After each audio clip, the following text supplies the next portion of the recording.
Gene,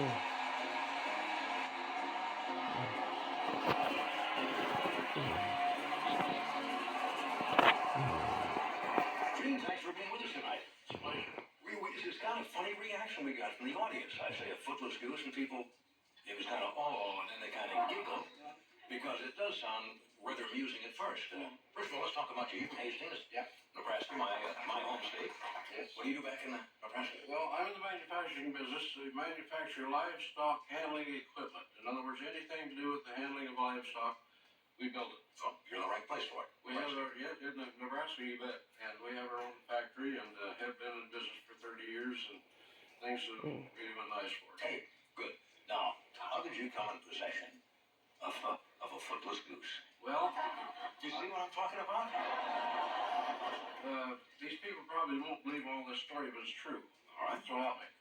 But my sister-in-law at Harvard, Nebraska, gave me 24 ducks to put in my little pond back there that I already built with a foot deep of water. Right. So I went out after them, and they have a gravel driveway and a gravel yard. And I noticed this one big old goose, they had two of them, was hobbling around forward and backward and sideways. And I said, "What's wrong with that goose?" They said, "Well, he was born without feet.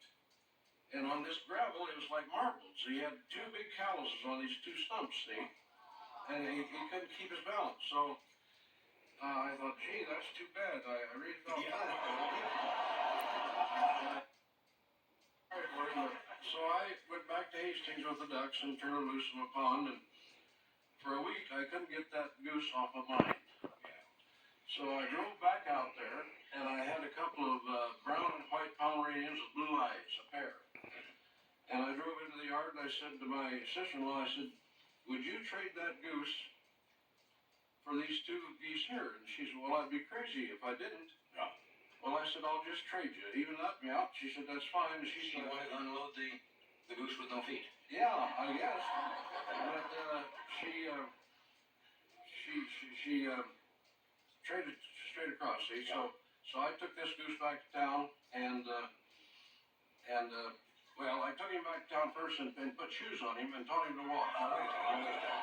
See, this is where it gets interesting. We got a box of stuff here.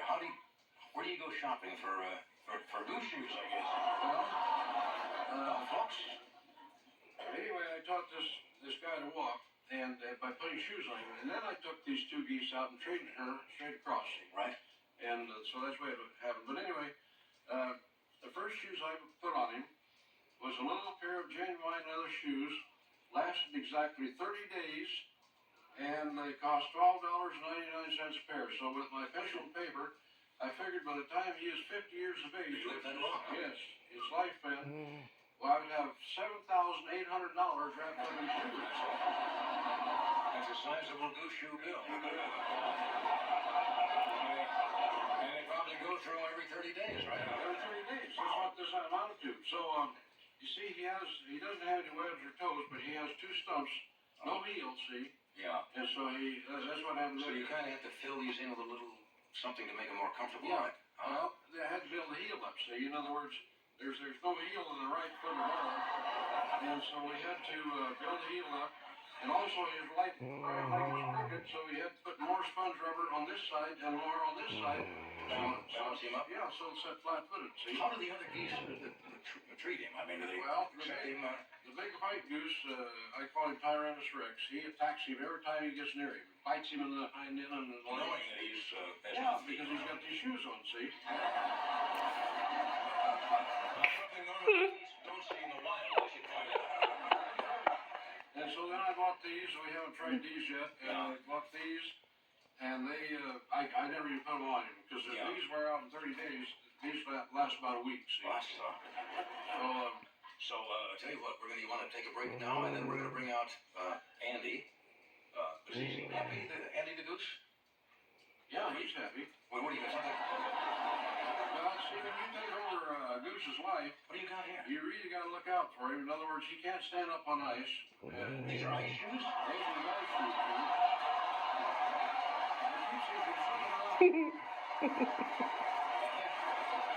And I suppose an occasional round of golf. What since Tyrannosaurus Rex is such a tyrant, why I figured this thing out so he can outswim him. Oh my God. He can outswim him. Because these do move through the water with panting their feet this way. So he's got a couple of little flippers here. And these are just what? Are these? Well, that is a pair. I didn't tell you that last spring, Annie's wife couldn't. She just couldn't, and he couldn't. Couldn't mate. They couldn't make love, see, because these two stumps he kept slipping off. He couldn't hang on.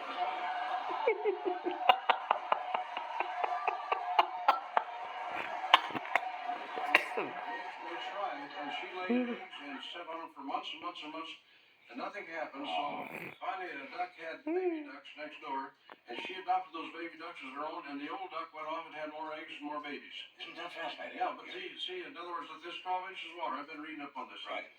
And with these shoes on, I believe that he'll be able to hang on to her. Let's all hope so. I think he is. I think that would about do it. Well, he's 3 years old. He's never been a papa yet.